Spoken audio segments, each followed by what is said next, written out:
discussing damage control orthopedics, and most of it really, has got to do with, learning and unlearning and relearning some of the things we thought we knew about orthopedics, and certainly some of our practices to date that we need to revisit.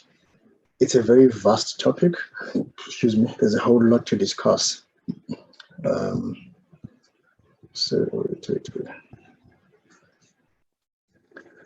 So, I mean, you must look at tonight really just like as an appetizer or just an introduction to the topic. And if you want to engage more with the subject, of course, there are other resources. We have hosted a 2-day course just on damage control orthopedics only in Cape Town. That was 2017.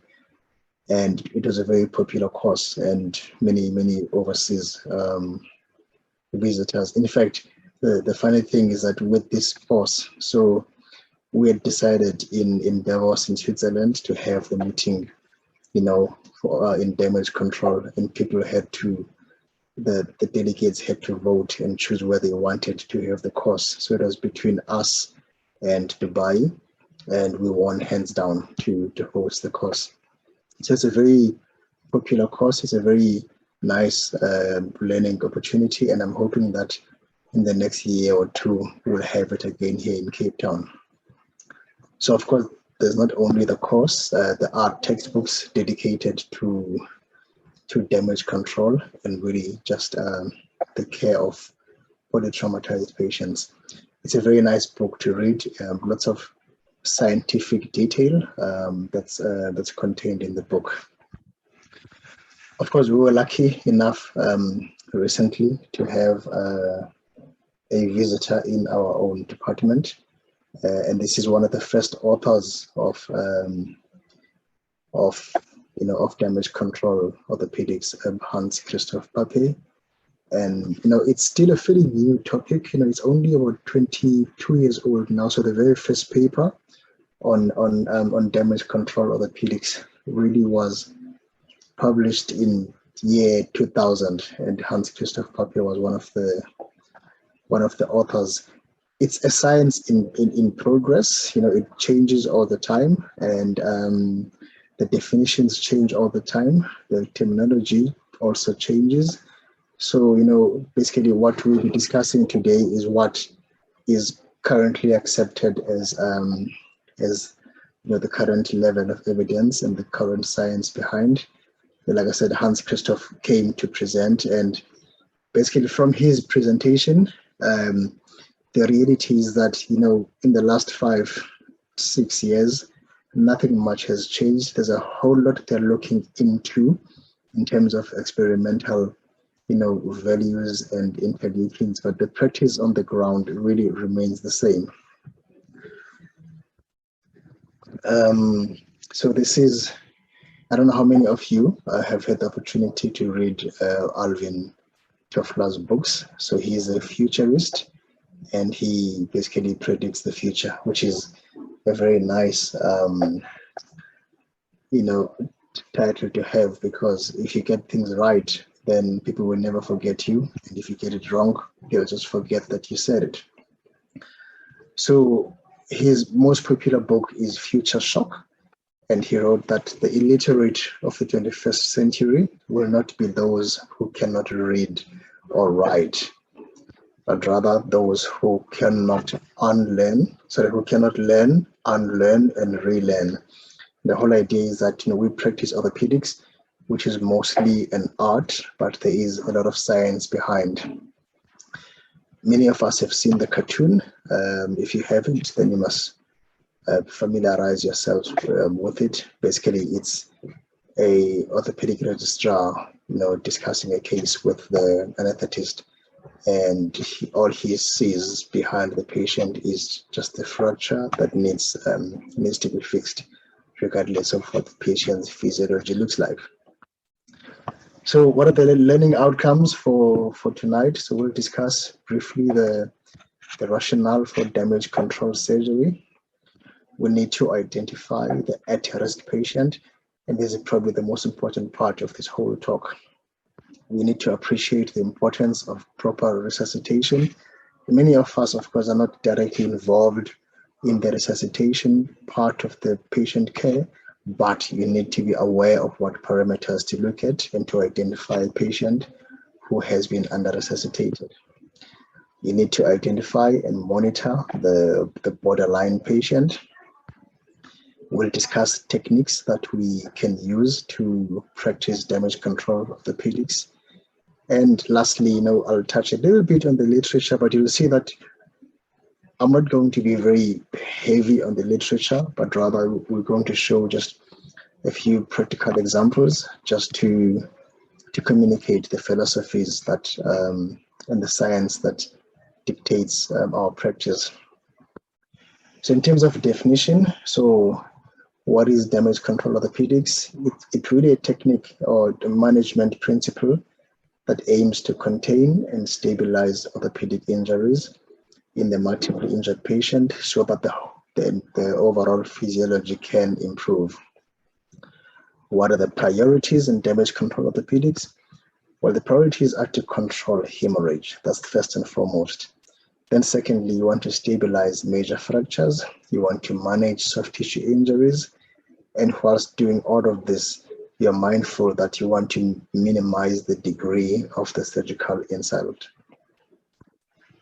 So you must also be able to identify the patient who is unable to be adequately resuscitated, or patients who are physiologically unstable, or importantly, like I said, the borderline patient who would be at risk for prolonged anesthesia and surgical manipulation.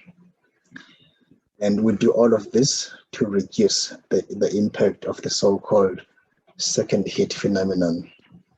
And I don't know how many of you have had the pleasure of reading this book, Stephen Covey, The 7 Habits of Highly Effective People. And one of the habits in the book is that you must begin with the end in mind. And all I want you to pick up from this lecture is that, you need to reduce the impact of the second hit. This is your take-home message from the lecture. So having given you the introduction, now let's go back just to the history of fracture care. So, we'll start in the 1980s, which is what was known as the dark era of fracture care. This is before, the AO principles were widely practiced and the physiology and of surgical fixation was poorly understood. So the mainstay of treatment was non-operative, and most of it was delayed. Lots of trauma splint traction and plasters. And these patients were deemed very sick to operate on, and as a result, the outcomes were very poor because of prolonged recumbency. And so, like I said, this was the era of non-operative care. And then in the early 80s to the 90s, then there was a shift now towards early total care, and this involved immediate or early definitive stabilization of all injuries, and it did not matter how long it took. And many patients, of course, would then have beautifully fixed fractures, but only have x-rays taken in the mortuary. So the pendulum swung completely towards early total care. And then, so like I said, now suddenly in the, the science behind early total care was that, if they looked at polytraumatized patients whose femur fractures were stabilized at less than 24 hours versus 48 hours, there was a higher mortality with delayed fixation. And this is like I said, 1989, early 90s. And it was shown that early fixation in patients with high injury severity scores reduced pulmonary complications, reduced length of stay in ICU, and reduced hospital stay. So then this was now the enlightened era of fracture care, where there was operative treatment, it was all done early, and there was aggressive resuscitation, there was intensive care. We could monitor some parameters. And now suddenly a patient like this came and they said this one is too sick to not operate on them. So you have to operate on them to save their lives. And the outcomes were improved. And when I started my registered time in ICU, there was like a Hordeski 11th commandment that thou shalt nail all femurs. So no patient was allowed in ICU without a femur nail. So now, even though several studies had highlighted this concept and its benefits, contrary reviews sort of started emerging during the 1990s. And this suggested that, early fracture care, especially rimming of femur fractures, could now, provoke a certain kind of an immune response that led to pulmonary complications. So, now suddenly the concept of damage control was sort of starting to come to the fore. And it was also noted that, yes, of course, you could save patients from pulmonary complications, but some patients were actually predisposed to developing ARDS if you treat the femur fractures early. Some patients were prone to developing multi-organ failure. And then there was the concept of SIRS. So they had this severe inflammatory, response syndrome. So now the question was, we know that many patients will benefit from early total care, but there seemed to be a subset that you actually didn't do any favors by operating on them early. So now there was this concept that some of these patients were actually too sick for you to operate on. And it's what, became the rallying call really for the scientists behind damage control orthopedics, that yes, like I said, we can save many patients by operating early, but there are some that will not do favors by operating on them early. And these are the ones that if you operated on them early, you would have the best x-rays, but the patient would die. So just by way of an example, so I don't know how many of you have been to the West Coast where you can do skydiving. So this is a guy that was skydiving, and unfortunately there was a malfunction with his parachute and it didn't open completely. And that's what he ended up with, proper polytraumatized patient. And came through the Hordeski, that's his Lodox. So many of our lessons actually came from this, and he came at the time when we had so our trauma fellow was a visiting surgeon from Calgary in Canada, and Prism Schneider. So, she really, went, out of her way to try and, get us to start discussing damage control orthopedics, and importantly, take charge of, the discussion with anesthesia and ICU about what had to be done. And USAF was my reg at the time. So they did lots of research, well, not research, but just reading up. And we even had a Friday afternoon debate, where USAF was debating any total care, and Prism was debating damage control orthopedics. So after all of that, I think we obviously did what we always did. We fixed everything. You can see 2 long bone fractures. We actually fixed the tibias. We nailed the femurs, and even, treated the forearm fracture primarily.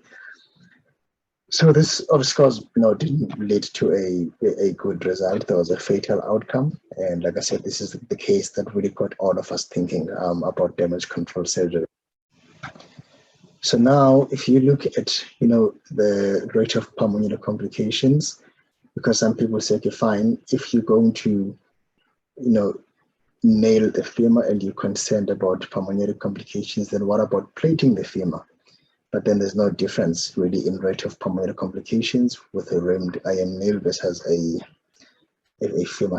femur plating.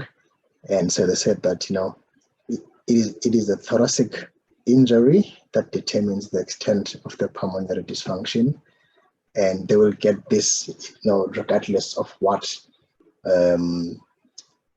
method was used to fix the femur.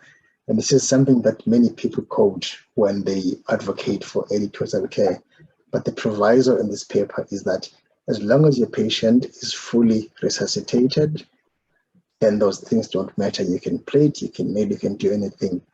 But remember that when we discuss damage control, we're discussing it mostly in patients who are not fully resuscitated. So in a normal patient with normal parameters, you can do anything you want to do. So just keep that in mind, please.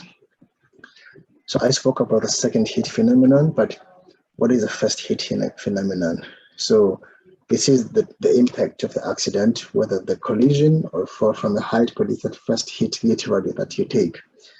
And if it is severe enough, you will get a dense immune response, and the consequences may be serious enough to lead to acute organ failure or even death.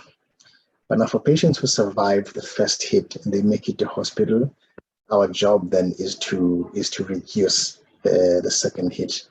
And like I said, this came from the mid 1990s. And this happens, roughly it's around 72 hours after the injury. And this is because the patient's immune response has been primed by the initial first impact. And they're very vulnerable now to a second insult.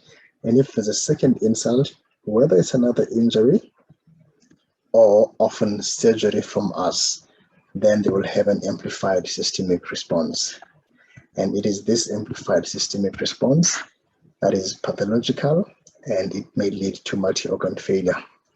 And what predisposes patients to this response is incomplete resuscitation, excessive blood loss, it may be infection, or what we're responsible for is the impact of a surgical procedure. And damage control orthopedics is aimed exactly at minimizing the impact of the second hit. So which patients will benefit from damage control? Look, this is where now it becomes, like a bit of experience, a bit of science, and a bit of art, because there are clinical and laboratory findings. So, like I said, the identification of patients who need damage control is a concept, and it's an evolution. So the response is obviously to injury is biological. You get genetic predisposition, and all of these, predispositions combined with some, laboratory tests will sort of make you decide who will benefit from damage control. But the ultimate answer does not lie in a laboratory test. It's a combination of clinical and laboratory. So we look mostly at lactate, we look at injury score, we look at base access, and then other things are complementary, like the blood pressure, the temperature, and then some other experimental ones that I referred to earlier on, like the tumor necrosis factor, PCT to some extent, and then lots of experimental work regarding the UKV6. So it's mostly, like I said, it's clinical with assistance of some laboratory figures. So now when you apply this whole concept to orthopedic surgery, we know that hypovolemic shock requires transfusion of blood products. And these patients come in and they're in shock, so you need to give them blood. But if you take an orthopedic patient and put them on the theater table, you take blood out of the patient and you throw the blood onto the floor. So now these two concepts are competing and they are not compatible with each other. So what do we know today about damage control? We know that long bone fractures should be stabilized acutely because that reduces pulmonary complications. But the question to answer is who then gets early definitive treatment? So remember, definitive treatment is not the same as acute stabilization. And the example here is an X-fix. An X-fix offers acute stabilization, but is not definitive treatment. So everyone needs to get stabilized acutely, but not everyone needs to get definitive treatment. And then, of course, you must decide which subgroups then will get staged treatment. So going back to resuscitation, we know that resuscitation is complete when the oxygen debt has been repaid and tissue acidosis has been eliminated. And this is what measuring the lactate will tell you, because for as long as the lactate is high, it means that there's an anaerobic respiration at tissue level. And many patients, certainly the trauma ones we see mostly are young patients, and 85% of them will have normal vital signs, but they will have occult shock. This is when, like I said, the lactate is high, the base excess is still not normal, despite the blood pressure being normal. So when the patient comes in, we look at the initial base deficit, we look at the lactate and pH, and we use this to stratify patients to those who require ongoing resuscitation, those who are at risk of death and multi-organ dysfunction. So we then look at the lactate, and you're going to get three scenarios. It's going to be normal. So two scenarios. Your lactate will be normal, and it's always going to be abnormal. If it's normal, that's good. You proceed. If it's abnormal, then there are a couple of scenarios. Is it abnormal, improving, which is good? So these are all now serial examinations. So abnormal, improving, that's good. Is it getting worse, which is obviously bad? But also beware of the patient whose lactate remains abnormal. It's not getting worse, but it's abnormal, because it means that your efforts at resuscitation are just enough to maintain the status quo, but the patient is not improving. So when do we not need damage control orthopedics? You don't need it when the patient is adequately resuscitated and all the parameters are normal and the patient is hemodynamically stable. And you want your patient to have adequate coagulation, normal temperature, stable ventilatory status, like a normal, so you use your pulse oximeter, and you want normal lactate levels. But remember that, these are always values that we take serially. So it's not one value only. So it's serial measurements. And if they remain normal, then your patient does not require damage control orthopedics. So, with damage control orthopedics, the aim of fracture management, is slightly different from what we do in other patients. So it is not that we don't treat the patients, but the treatment is staged. So it is not an excuse to stay at home and say, no, I won't come out because that patient is unstable, they need damage control. So you still come out, you still come and do early resuscitation, you come and do early stabilization of patients, but you don't do definitive treatment, and you just temporize their stabilization. So the whole goal is that you want to stabilize the fractures soon after injury.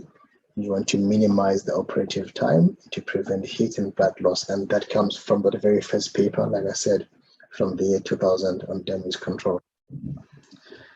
This is a soldier who came off his, he was T-boned on the M3, just towards, just past Weinberg, actually, T-boned. And so we'll discuss what we did for him, but he came in, you can see his left chest is wiped out completely. He's got a mid-shaft femur fracture, and he's got a radius ulnar. So now be careful of a patient like this, because he comes in already, he has got established respiratory, compromise from what you can see. So once we discuss further, just keep in mind in terms of what you would do for this guy. So what are the principles of damage control? So you want to avoid prolonged hypotensive anesthesia. So whatever you do, you want to try and get in and out of theater within 90 minutes, and you want to complete your damage control within that time scale. Of course, it's an ongoing assessment. So if the physiology normalizes, then of course you reconsider and you discuss with the anesthetic team and you continue. But what's important here is that these are often complex decisions, and it's senior clinicians that need to be making the decisions.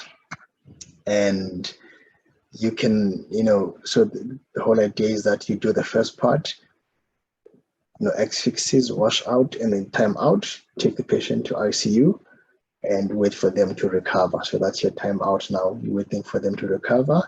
They are getting antibiotics, and importantly, you are sort of allowing that 3 to 5 day period to avoid the second hit phenomenon. And then once things are better, then you take them back to theater. So we all know of the lethal triad of hypothermia, acidosis, and fibrillopathy in polytrauma patients. And this is the deadly combination that you get from inadequate resuscitation and prolonged surgery. So you want to convert this lethal triad to the Holy Trinity. And we do this with resuscitative surgery. So what is the Holy Trinity? So as I said, it's resuscitative surgery, it's ICU care, and then afterwards, definitive stabilization. Okay, so now we then discuss what's called the borderline patient. So who is borderline? It's a patient who has a predisposition to deteriorate. So they come in and they're sort of sitting on the fence, show which way to go. It's a very difficult concept to describe physiologically, but basically anyone who comes in with a, hemodynamic instability, or even like someone who's received a massive transfusion protocol, you will look at the body temperature, coagulopathy, you look at the pH, and you look at whether they have a chest injury or lung contusions. But also, sometimes the patient himself or herself may not be too sick, but if the proposed surgery that you want to do is complex, then it may be too long that you may then tip them over onto, onto becoming unstable. So consider the surgery that you want to do and consider the capability of your unit. So again, someone may come in requiring only what you think is a tibia nail and a proximal humerus oryf. But if you, suddenly in between or during the procedure, there's no screening, or you lose blood and there's no blood available, my patient who would have been fine in a bigger unit is certainly compromised because your unit cannot take care of the entire patient. So now in terms of the figures, so for lactate, we look at mostly, the figure we give is 2.5. So if the lactate is above 2.5, it means that tissue oxygenation is compromised. So for a patient like this, we don't proceed with any kind of surgery until they are resuscitated. If it's between 2 and 2.5, then you look at the trend. If the trend is going down, that's a good thing. If the trend is going up, that's a bad thing. So you need to pause and continue your resus. If your lactate is less than 2 and it stays there, that's a good thing, and you can proceed. So what's the first stage of damage control? Well, the first stage is to stop all obvious and active bleeding. You want to decontaminate any obvious contamination. And if there's any vascular injury, they tend to shunt instead of trying to do a primary repair. And any concerns about compartment syndrome, you decompress. Now look at this patient on the theater table. If this patient is hypothermic or coagulopathic, it's going to be very difficult to achieve any of your goals because they are exposed to the elements, and whatever you do, you are not helping them by keeping them this cold. So hypothermia is a big problem. Make sure that you expose only the body parts that you need to expose. And then, so in terms of the primary bone procedures, you want to stabilize the fractures. And like I said, this can be done in a temporizing manner, mostly with an external fixator, keeping in mind, again, the principle is about putting your pins where they will not compromise your definitive surgery, and you want to have a stable construct. And then you will have the definitive treatment later. Now, in terms of time, is it quicker to put an X-fix? And it's fiddly, yes, but in the femur, it's definitely quicker than putting a nail.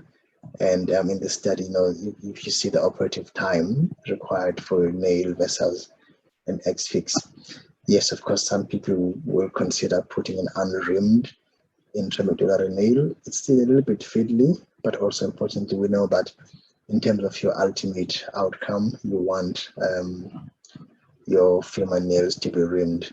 We do the same for pelvis fractures, and these can be done pretty quickly, and you minimize theater time and you minimize blood loss. So going back to our guy of the M3, so that was the first part of his intervention. He has a femur X-fix on to stabilize his femur fracture. Now he can go to ICU, and the ICU team can then look after his chest until he's ready for definitive fixation. And we put a back slab on his forearm. Now the next stage of the fixation is now, so I said, when you're stabilizing the skeleton, keep in mind that with your pin placement, that you will have definitive surgery later on. You want bicortical grip with your pins.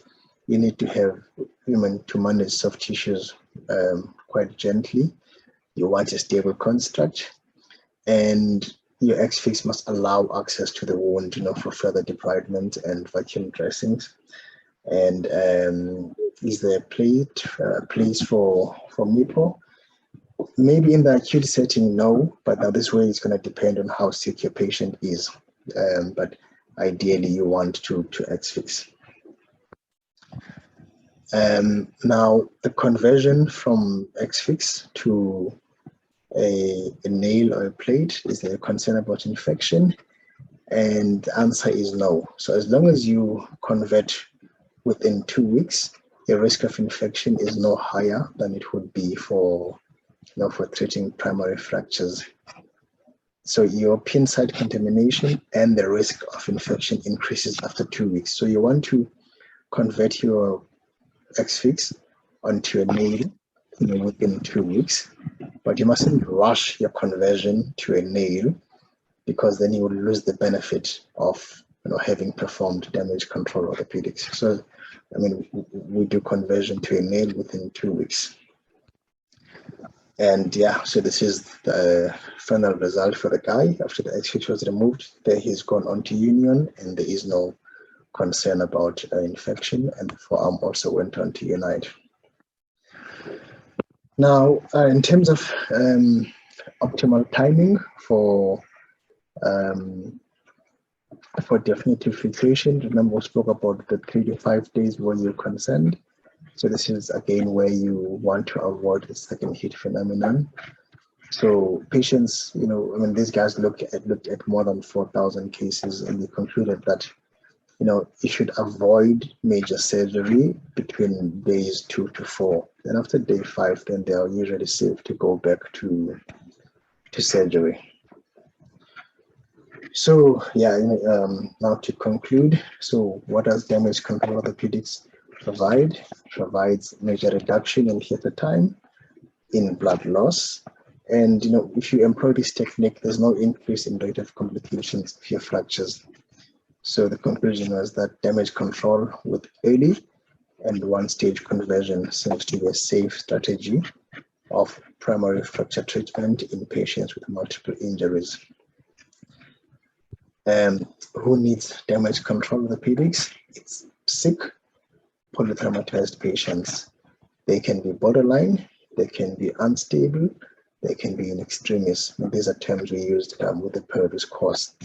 But also remember that even if the patients may not be too sick, but if your particular institution is not able to cope with those patients, for example, in a mass casualty scenario, then you must consider damage control orthopedics. And I remember when I went for my fellowship, I narrowly missed the flight to Haiti. This was in 2010 when there was that earthquake in Haiti. And all the guys took with to Haiti were boxes and boxes of X-fixes, because that's all they did. They just, any fracture that you saw, X-fix and you move on, X-fix and you move on. So that is another situation where you can use damage control in a mass casualty scenario. I note your hand, Mayana, so I'll take your questions at the end. So I'm not sure how long it's been up for.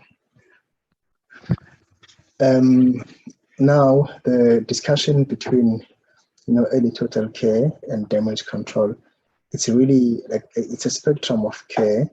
It's not a major philosophical argument. So you don't get people that say, no, I'm a damage control kind of person. Other one says, no, I'm an early total carer. It's not like, I'm a plater versus I'm a nailer. So the discussion here is not philosophical. It is management principles which are based on physiology and not just orthopedic dogma. So now that we know what damage control is, what is it not? It's not doing nothing, like I said. It's not an excuse to stay in bed, and it's not meant to work to the convenience of the surgeon. It is not a regression to old techniques. In fact, if you go back to history, what do you know about history? Gerhard Kunchner, who I don't know how many of you have had the pleasure of inserting a K nail, but he designed the first, widely used intramedullary nail. This was when the knowledge of physiology wasn't great, but even he noticed something with the nailing, and he said that do not nail immediately, but wait a few days. Like I said, that was obviously, from him having seen some things in the patients that he was nailing. So having given you all of this, I'm going to go back to Alvin Toffner again, and he says, no, you can use all the quantitative data you can get, but you still have to distrust it and use your own intelligence and judgment. And this really refers to the fact that, you can have all the physiological figures and parameters, but none of them are foolproof. So you will need to use your experience combined with the objective data that you've got. So like I said, it's not a simple question of saying, okay, this one gets damage control and this one gets early total care. It's a spectrum of care, and there are many parameters that you must look into. Which brings me to my one wish one day that, especially with these days of artificial intelligence, I think at some point there has to be something like a damage control equation. So for the clever ones amongst you looking for like a big project, because I think we should be able to, if a patient comes into the trauma unit, to just punch in the figures and say, okay, fine, you are 35 years old, this is your injury severity score, this, if you take this with the lactate and your interleukin and alpha numeric whatever, and just enter the details and the figures, and it gives you like a result that says, okay, with this person with these parameters will get a poor prognosis, so you must damage control them. Or if you enter the figures and you put your artificial intelligence and it gives you an answer that says, okay, fine, this one will survive, you go for early total care. So I think there is a project for someone one day. And then lastly, just in terms of definitions, we discussed, early total care, which is possible depending on your patient's physiology. We discussed damage control for the patients who will not be served well by early total care. But really what we all want to aim towards and to achieve is just early appropriate care. So find out the correct intervention for your patient and do what's appropriate given their physiological parameters. Thank you very much. So I will end there, stop share, and take questions.